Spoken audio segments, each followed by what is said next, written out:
What's up, gamers? This is that PlayStation Gamer. Today, I'm going to talk to you guys today about Concord and live service games and just why Sony just can't get a break. I mean, well, they did get a break. In fact, technically they have 2 breaks, but man, oh man, they just had to put their stubby hands over that one game. You know which one I'm talking about. It involves divers from the place of sin and all that. But yeah, I want to talk about Concord and why I think this game is basically dead, and it's sad because there's actually, you know, stuff I like about this game. Mostly because, first off, I don't play a lot of hero shooters. I think, you know, as far as hero shooters appeals go, it only goes so far. But like Concord's beta numbers are in, and they are not good. We are talking about an all-time peak of at best 3,000 players, which is really bad because like, for open beta that's available to everyone, you would think, you know, the numbers would be way better. But then again, I do understand why players have essentially turned on this game, and that's because really at the end of the day, it's nothing new. It's the same game we have seen over and over. It's the game that's trying to cash in on the latest trend that's like 10 years out of date. And listen, I'm not going to sit here and say Concord is all bad, because there are good things about the game. I think, you know, first off, I like the characters. I like some of the character designs. You know, some of those are kind of, you know, a little triggering for certain people out there. But overall, I found Concord, you know, to be a fun time. But the problem with Concord is you've played this game before. And I went and played a bit of Overwatch, you know, on my off time. And I was like, man, this really is like Concord. But like, Concord's actually slower. And that really hurts the flow of the game.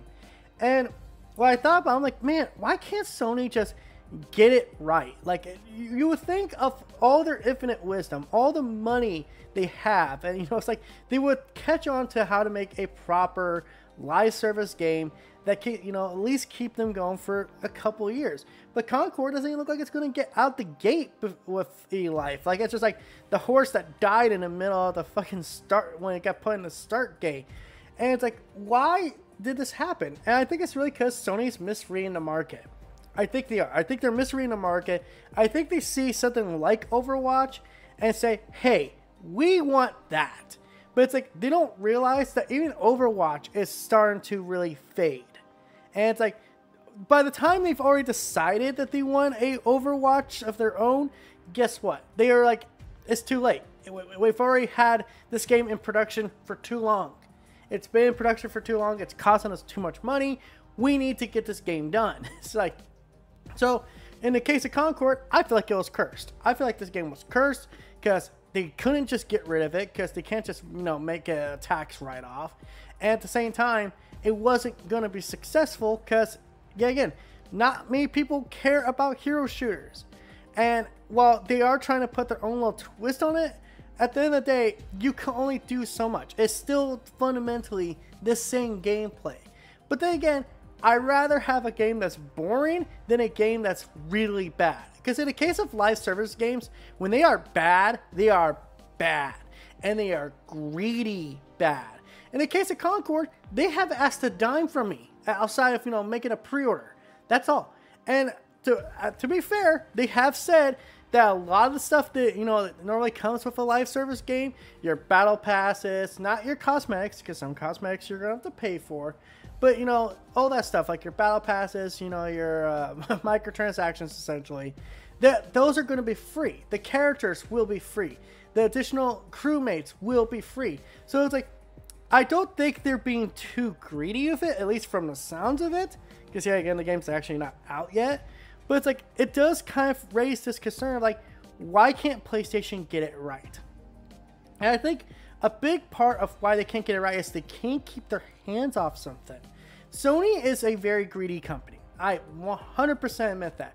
They are a company that's all about profit and all about, you know, trying to make as much money as possible with very little effort. Like, at the end of the day, Sony's no different from any other corporation out there. They're trying to make money much as they can, but at least they have good games.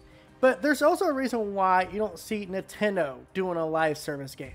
I think the closest thing you've ever gone to Nintendo being a live service game is Splatoon and Smash Bros., which apparently those do pretty damn well. But then again, the Nintendo fan base isn't, 100%, accepting of, live service game.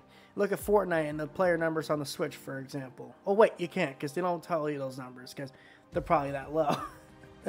But, I find it sad. Sony has potential. They have this huge catalog of IPs that could easily lend themselves to some kind of multiplayer project. I know there's a Horizon multiplayer game in the works. I'm hoping that's successful. And sorry if I'm pausing a lot because I'm talking so fast and my brain can only comprehend so much stupid that is in my head. So it's like I don't think Sony is doomed when it comes to live service games, but I think at the same time they don't ever put themselves in a good position. Now, the two live service games they have done in the past that came off well, one of them was Helldivers 2, but that was more of a second party, kind of deal. That was, like, hey, we technically own the IP, but they probably have some kind of deal with Arrowhead, like, hey, you guys are the exclusive developers of the Helldivers series. But then again, they don't own Arrowhead, so Arrowhead basically made a lot of pro-consumer decisions, and then Sony had to come in and say, yeah, well, you know what, man, we just got to put our hands on it. PSN requirement. Now, for the record, I think, Helldivers 2 at the end of the day was going to start dropping numbers no matter what. But I think that PlayStation requirement, really fucking helped, drop the game. But even then, as people carefully and, so nicely point out in the comments section of that video, the player number is still good. It's still in a somewhat healthy position. It's just not its all-time peak because, obviously at some point, people stop having interest in the game. So, yeah, I don't think, like, Helldivers 2, okay, maybe I was over crazy with the title, Helldivers 2 is dead, but it's like, at the same time, it doesn't have the same legs as it used to have. The second game, they have had success with when it comes to live service. Technically, I can hear people saying, oh, well, this actually wasn't made by Sony, and this wasn't made when they owned the Bungie, and that's Destiny 2. Destiny 2 has actually really been picking up on numbers lately. I've been keeping my eye on Destiny 2 because I've also been playing it here and there. I'm like, dude, while this game is not newcomer friendly, it's not, like, the lore and everything is so complicated. Goddamn, that gameplay is good. It is. Like, there's no denying it. It's got good gameplay. And when I play with friends or I'm playing by myself, it's a good time. It really fucking is. And you know what, though? There's a lot of greedy shit. But at the same time, there's some stuff in there I actually want. Like the Kratos, God of War inspired armor.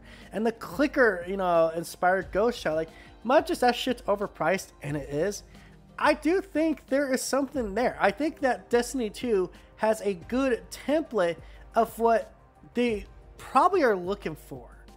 But at the same time, it's like, Destiny 2 has its own problems. I'm pretty fucking sure a lot of Destiny 2 fans are like, oh, Destiny 2 is shit since they left Activision and they went independent or some kind of shit like that. But yeah, I feel Sony's kind of cursed in this department.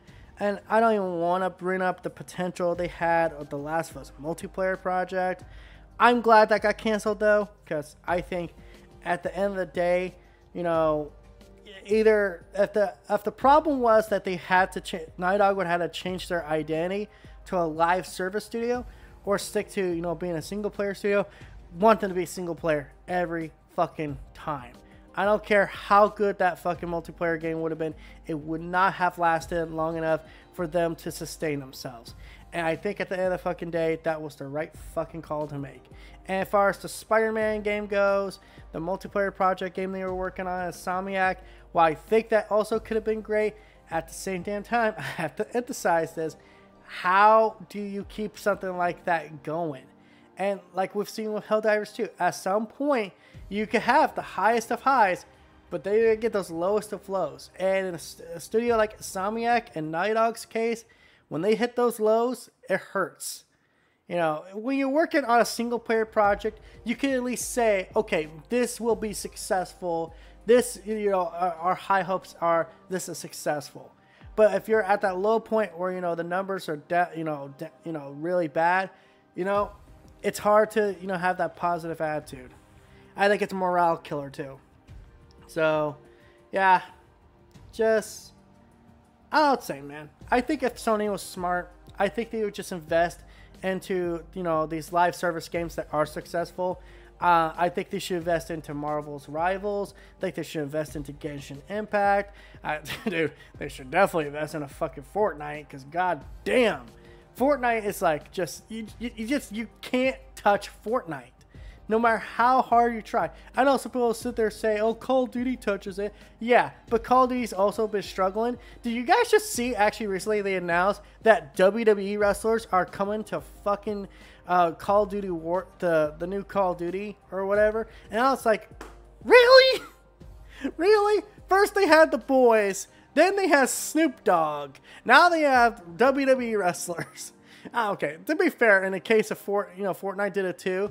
But it's like, I don't know why. There's something about, like, you know, Rhea Ripley being in a Call of Duty game. Sounds cool though. Oh, I'll have to check that out. So until next time, guys, this is That PlayStation Gamer telling you guys, Sony, just make single player games. Let everyone else do the live service shit. You have a platform. They put their games on your platform. You get a cut of the check. You don't have to do a live service game. You really fucking don't. You know, just think smart, not stupid. So, at the end of the day, that's my thoughts. Thank you guys for watching. Make sure to like, comment, subscribe, and all that YouTube BS. I'm going to go sit down and play some of the beta Concord, because while the player numbers are down, I can at least still get a 5v5 match going. So,